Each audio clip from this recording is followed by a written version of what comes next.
guys, Trent here, back with another video. And today we're going to be talking about what we are likely going to see in the Apple event in September. So let's not waste any time and let's get to it. Let's go.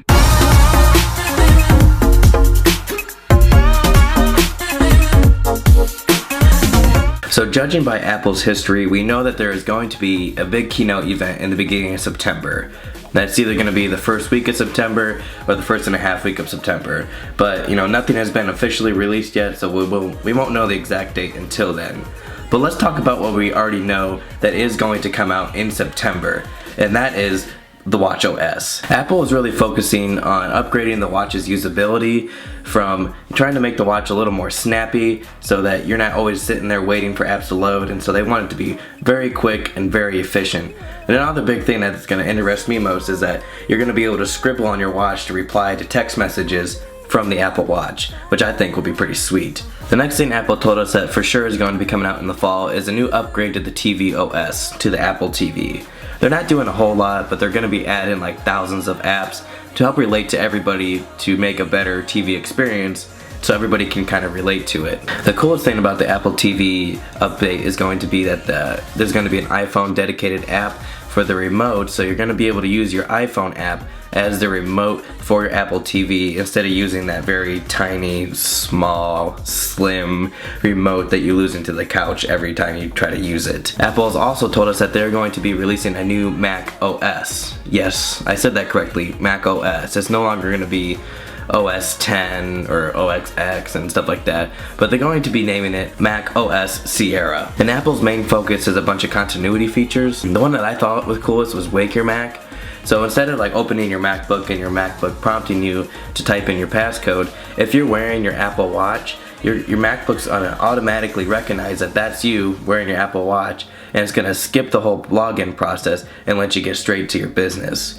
Now I thought there would be some downsides to it, but really the only downside to it is that if somebody steals your watch and your computer, then you're gonna be kind of screwed.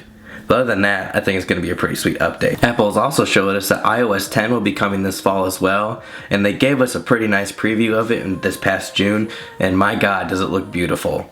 One of the main key features that I loved about it was going to be the raised awake system. So you'll raise your iPhone and it'll wake for you, showing your notifications on your lock screen, and once your notifications are very nice and very slick, instead of blurring out your background picture on your lock screen, it just puts the notifications right on top. And they integrated a bunch of like 3D and touch with it and everything like that. So I thought that was going to be the kind of cool design feature of the new iOS update. And there was a ton more of information out there. Like I know like a lot of the big YouTubers put a lot of information out there on the past WWDC.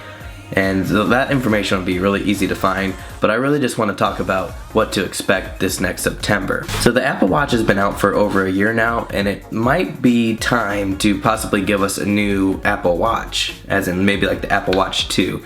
But it's really hard to say because this is the first year that we all really owned an Apple Watch. The Apple Watch can end up turning out to be like the iPhone, where you can get a new hardware update every 1 year, or you can actually get like a new physical phone every 2 years, but it's really hard to hit the nail on this one because this past March everybody was kind of expecting to see the Apple Watch 2 released and stuff like that, but all they released for the Apple Watch in March was new straps and bands. I mean, yippee. And then are they considering that a hardware update as in for year one, and maybe we'll see an Apple Watch 2 next year? It's really hard to tell. But there are like a bunch of speculations out there like what the Apple Watch is going to look like. Is it going to look the same? Is it going to look rounded? Is it going to have the crown wheel? Is it going to do this? Is it going to do that? Is it going to unlock your car doors? There's a whole lot of speculations out there, so it's really hard to say if even there is going to be one announced. But for sure, I think they're going to really emphasize on the new Watch OS update for sure. And of course, the major item that we are all for sure probably going to see, as there's a whole bunch of leaks out there, is the iPhone 7. Now, there's a bunch of rumors that, of course, like the main rumor is that Apple's going to ditch the 3.5mm headphone jack and just stick to a lightning port. That's very plausible, as in there's so many, as there's so many mods and models of the new phone that's coming out that looks like it without the headphone port. There's also rumors of just having like the screen and without an actual physical home button that has the Touch ID built into the screen. But some of that stuff is very unlikely. Like there's some that have There's some that has like a 3D display screen. No, that's not gonna happen. There's some that have a curved screen, which, you know, that it's very plausible, but I don't think that we're gonna see that very now. They're gonna have edge-to-edge screens, which that's very plausible too, because, you know, Samsung already has it on their S7s, and there's possible wireless charging or like a smart connector on the back of it, like as you saw in the new iPad Pros. So there might be some kind of smart connector there. Maybe they'll integrate wireless charging with that. And then probably the best one that I've seen is that you push the home button down for long enough and it pops up and becomes a gaming joystick. I just had to laugh about that one, and that's probably not it. But we can for sure set to see probably an iPhone 7, an iPhone 7 Plus, and possibly an iPhone 7 Pro. But I don't know if they're going to take the iPhone 7 Pro and the iPhone 7 Plus and just make them one thing, maybe like the iPhone 7 Pro, to just have the iPhone 7. I just said iPhone 7 a lot of times. Now I'm really confused. But a lot of the rumors say that the iPhone 7 for sure will probably go out on sale September 16th. So we're probably going to see the keynote event. I want to say September 8th. Whatever that Tuesday is, I'll bet you money on it. Now let's talk about the MacBook Pro. The MacBook Pro was ignored. Nah, I wouldn't say necessarily ignored. The MacBook Pro was missing in the March event. Like, they just talked about the new MacBooks, the really thin ones.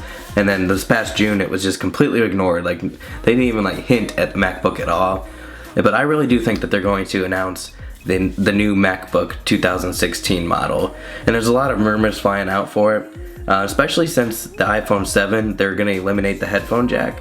Wouldn't you think that they're going to eliminate the headphone jack on the MacBook as well if they're going to try to integrate lightning ports? And you would think they'll integrate that into the MacBook as well as the lightning adapter port. So you might see the MacBook Pro be one of the first items other than the iPhone to be elimination of the headphone jack, where Apple's trying to push everybody to go wirelessly and or create their new headphones lightning, which could be a big jump. There's a lot of rumors from Ming Chang Chow, which is like a trusted leaker, if you would like to say, and he's very well, he keeps his word pretty well, and he says that there is for sure going to be a redesign of the MacBook. He says that there's going to be a thinner and lighter body with possible Touch ID, Thunderbolt 3, USB-C, and inside we can expect to see faster processors and new graphics cards as well. But most intriguingly, that there's going to be an OLED screen, so there's going to be an OLED touch bar on the top of the keyboard, as you've seen in the pictures. And the best video that I found out for that is Jonathan Morrison at TLD. He makes the best video describing how that is a possible aspect of the new MacBook Pro. So I think for sure we're going to see a new MacBook Pro, and that'll probably be released late autumn. Since we're on the topic of Macs, let's just keep talking about the Macs. We might see a revamped edition of the iMac, but they did just come out with a 5K display one, so there might not be too much there. I really don't think there's going to be a new Mac Pro. If there is, it's going to be really shocking and really awesome. But the big span, the big time length of Mac Pro it's a lot. So they just kind of came out with that not too long ago, probably about 3 years ago. So I really don't think that there's going to be a new Mac Pro. But let's talk about the Mac Mini. Yeah, I said it, Mac Mini. And then some of you watching this video might be like, what in the hell is a Mac Mini? Well, Mac Mini is the smallest desktop that Apple owns, and it's, you know, it's the newest one that runs the OS X. And essentially it's just a computer. It doesn't come with any keyboards, doesn't come with a mouse, doesn't come with a display like you would think. It comes with nothing. It's just kind of like, it would be like the hub to your technology home. And a lot of rumors are out there that they might try to revamp that as well. But is it even worth it, Apple? I mean, the sales for the Mac Mini are way down, and everybody's either buying Macs, MacBooks, MacBook Air, iMacs, Mac Pros, and nobody's buying Mac Minis because it doesn't essentially have the power. It's probably just good for like web browsing and, you know, stuff like that, to be the center of your technology home. So the question is, and you guys tell me what you think. Like this video if you think that Apple should just discontinue the Mac Mini. I really think they should, so I will like my own video, even though it's kind of weird. I don't even think the Mac Mini should be a thing anymore. But other than that, I think that's just about it for what Apple is going to be releasing in September. They probably won't release an iPad, maybe an iPad Mini there. But you know, they just kind of came out with another iPad Mini Pro, but it's like regular iPad, so it's not mini, but it's mini to the Pro, if that makes any sense to you. But so we should see a whole lot, and a whole lot should be coming from Apple, and it's going to be very, very exciting to watch it. And to watch it, you're going to need an Apple device like an iPhone, an iPad with Safari. You can actually watch it on your Apple TV on an Apple app, and so it should be very exciting. If you'd like to know more about it, you can follow me on Twitter, and I'll be tweeting about it and different stuff like that. But that's all I have for you guys. So if you liked the video, give me a like also. You can also tell me if you want the Mac Mini to be continued or discontinued, and comment below and tell me what you thought of this video, if you want me to talk about any more Apple rumors and Apple products and stuff like that. But click that subscribe button and you won't regret it. So we'll catch you in the next one.